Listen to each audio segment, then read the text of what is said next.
Hi, okay, welcome to session 6 of the course. We are moving now into reflection. We're taking reflection up a level. So our vertical and horizontal reflections, where we're just given a line to reflect in, isn't exactly what we're going to be doing. We're going to see it just as a little recap here so that we are not just racing ahead with assumed knowledge, but I'm pretty confident that this is something that you've already got secure.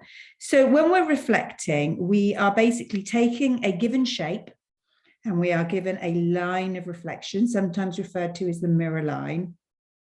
And the shape kind of flips over that line and lands. So tracing paper is available and it can be really, really useful, especially when you're not on the horizontal and vertical. Well, let's just check in with how we do that before we start advancing on. So this triangle, the corner here is one square away from the mirror line. So my image will be one square away. So that is the corner of my image. I'll do the same with the other corner, and then that gives me the base of my triangle. I could count this top corner, but because it's 3 squares away from the base, I can just count 3 squares away from the base, which makes it really simple to just finish this off like so. If I was to fold what I've just done up on that mirror line, those two shapes would come and sit right slap bang on top of each other. And that's really what we want to happen, okay? The two shapes are congruent. So if you ever see or hear that word, it means identical, absolutely the same. It's just changed its position in the way that it appears. But if I was to cut them out, they would literally stick on top of each other, wouldn't they? Now, if I was doing a horizontal, that is what I would get. If I was doing a vertical, the exact same thing is happening. So I'm counting how far away I am. So that was 3 away. I'm going to count this one here.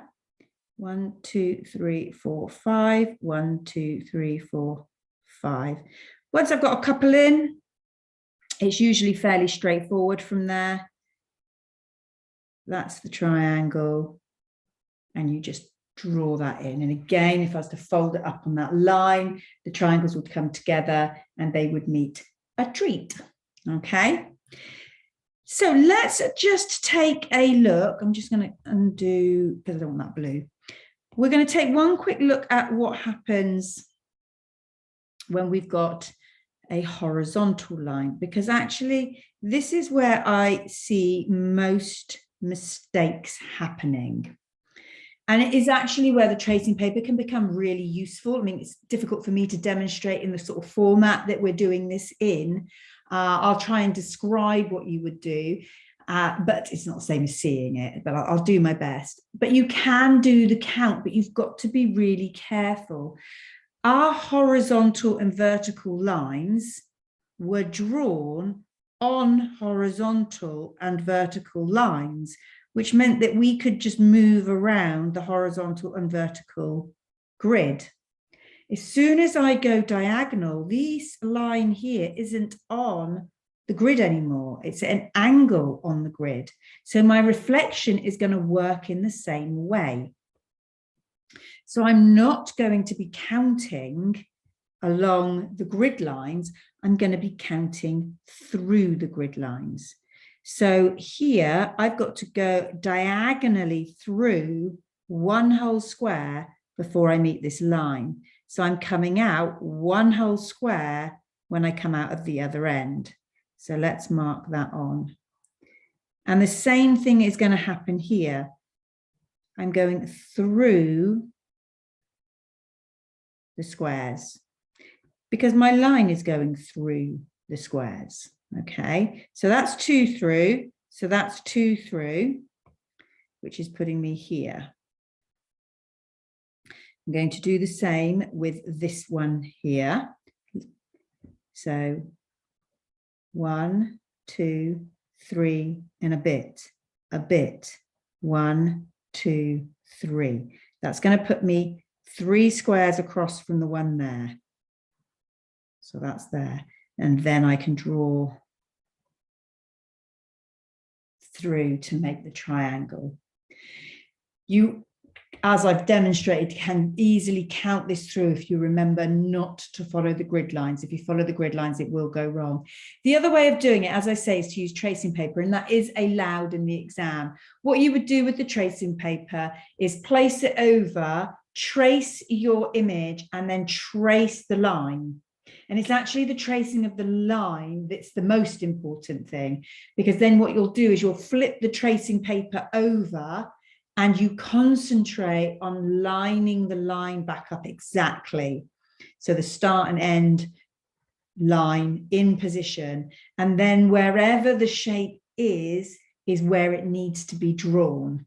So sketch, draw that line, flip it over, and then you've got it in the right place.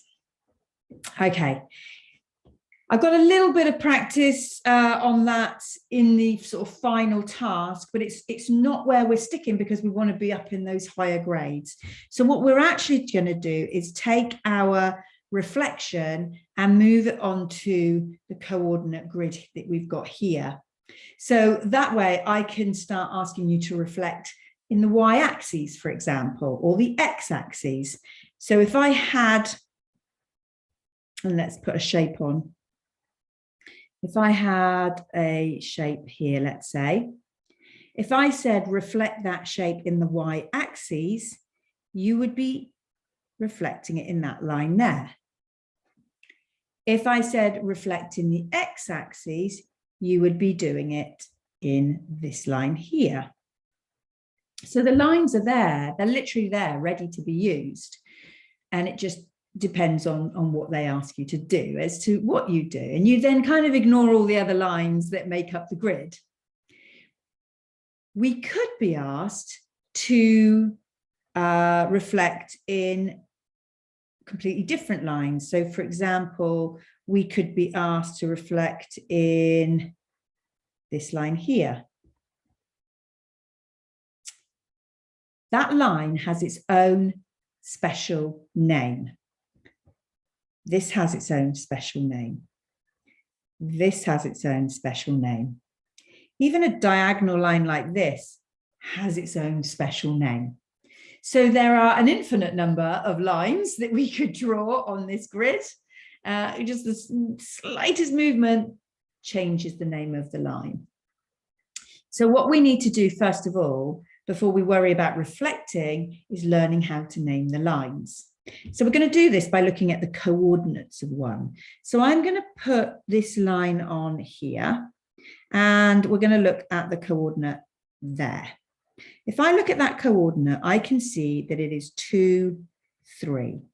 Along the corridor 2, show it with my light, along the corridor 2, and then we're up 3.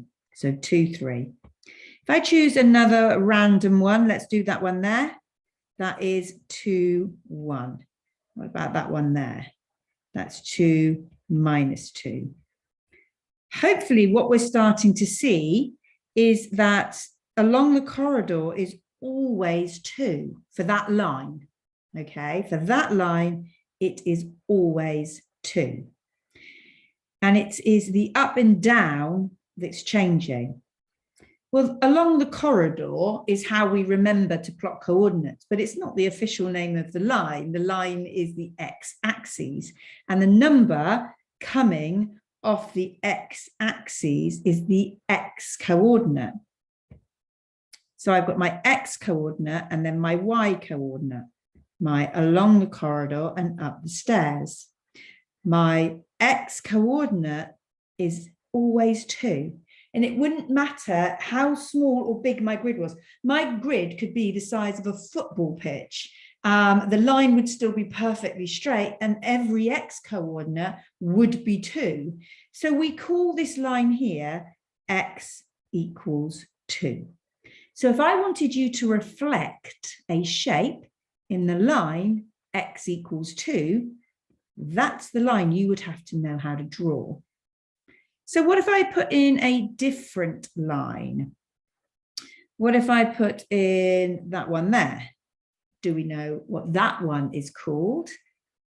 Just by looking at it, or do we need to look at the coordinates? So I'm hoping we can see just by looking at it. It's a vertical line. It's a line that's going through the x-axis at a particular number. It's going through the x-axis at -4. This one over here went through the x-axis at 2. And we called it x equals 2. We call this one x equals -4. If we did check all of the coordinates out, we would see that they were -4. So, what if I went the opposite way? What if I put a line on that was here, for example? Now, this line isn't vertical, it's horizontal, and it's going through the y-axis. This is going through the y-axis at 5, which would suggest, if it follows the same pattern, that this would be y equals 5. But we are going to double check, all right, and make sure that that is true. So looking at that coordinate, it is 2, 5. Looking at that coordinate, it is -3, 5. I'm already starting to feel convinced with this. Let's do one more. That is -1, 5. So it's absolutely the case. So if it's crossing the y-axis, it's y equals. If it's crossing the x-axis, it's x equals, and it's whatever number it crosses at.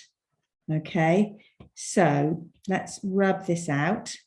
I'm going to put another line on for you.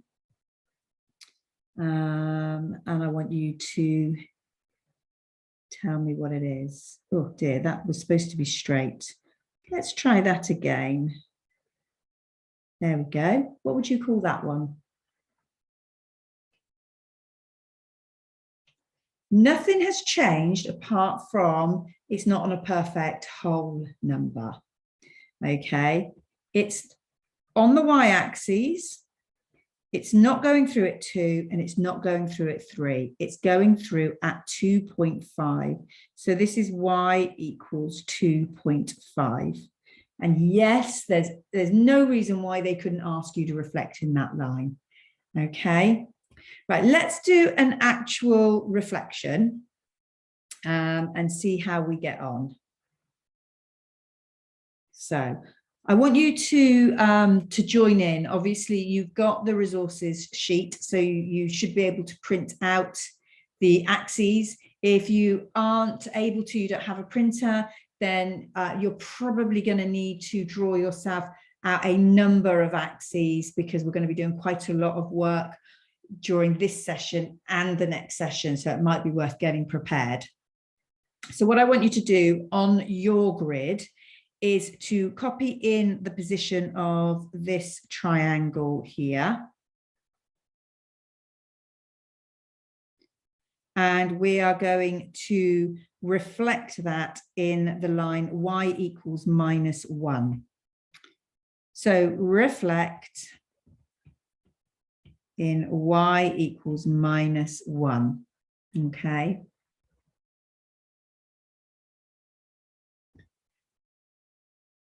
What I'd like you to do is really just to have a go. Take what we've learned so far and see whether or not you can pull the pieces together and actually produce the correct answer. I mean, if you can't, it doesn't matter. If you get stuck or you just want to watch the first example, then please do. But I think it's really worth, there's nothing now that you're about to see that you haven't seen. It's just in pieces and you just need to pull it together. Okay, I'd love it if you had a go. Okay, so the first thing that I need to do is get that y equals -1 in. So it's cutting the y-axis at -1. So that is my mirror line. And then it's just a case of counting. So that point there is 1, 2, 3 away. So the new one will be 3 away. which is here and here. And I know that it's 3 long, so that would be that point there. And then I can just draw it through. And there it is. So if you did go for trying that before seeing it and you got it right, really well done. If you didn't get it right, it doesn't matter.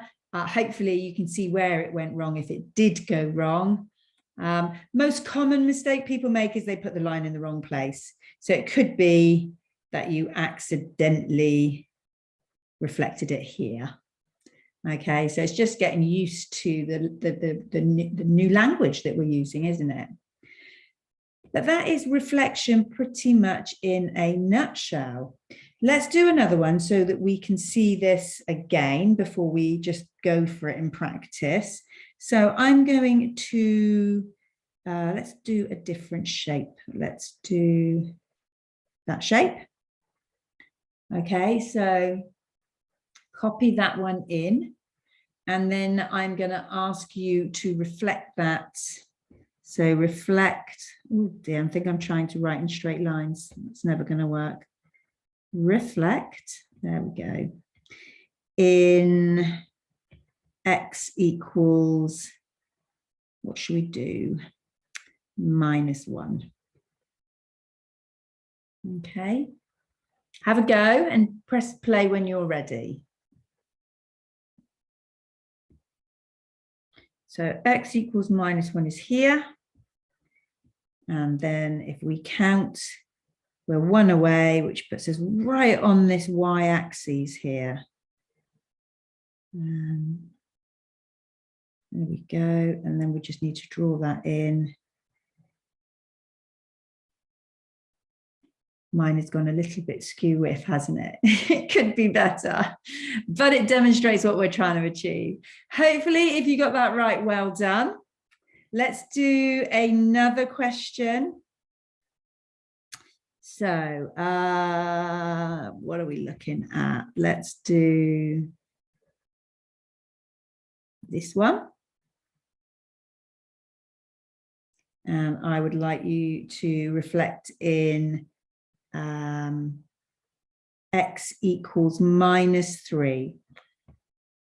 Let's just work that out. X equals -3. So reflect in the line x equals -3.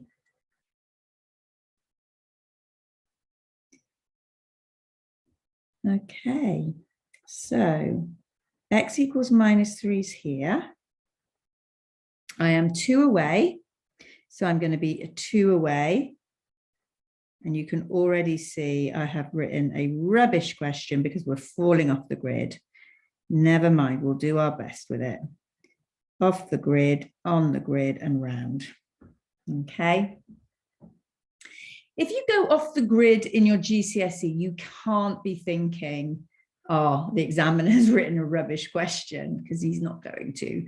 He is not going to make that error, and it means something's gone wrong at your end. All right. So normally, this is where I'm just being a bit random, making them up as I go. But yeah, that's a good sign something's gone wrong normally. Okay. All right, we will do one more. I think actually we'll keep the shape we've got, and this time we will reflect in y equals 3. Okay, so we'll just change from that to y equals 3. Go for it.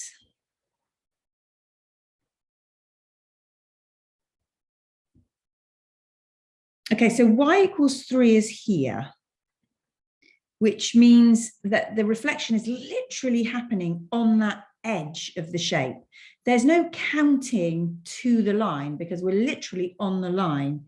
So the reflection is going to be coming straight out, round, and 3. Okay, and you can even have them overlapping. All right. Okay, so that's probably enough examples. I'm going to let you crack straight on with practicing it. You might be wondering, I meant to mention it at the beginning and I completely forgot. There was no recap, was there? We never do a recap after a consolidation because the consolidation's quite intense and you've done loads. So there really isn't the need to do any more straight away after something like that. So it will be back. It will be back at the next session, but you had a nice break from it today. All right, so let's have a little look at your worksheet. So this is the worksheet that you've got available to print, because obviously this is a real sort of write-on type of work. The answers are going to come up obviously as well. I'm going to kind of zoom in and sort of scroll up and down so that they're a bit easier to see. And then that will hopefully make the marking a little bit easier. I'm going to disappear so I'm not in the way. And then I will see you on the next session. All right, so well done today.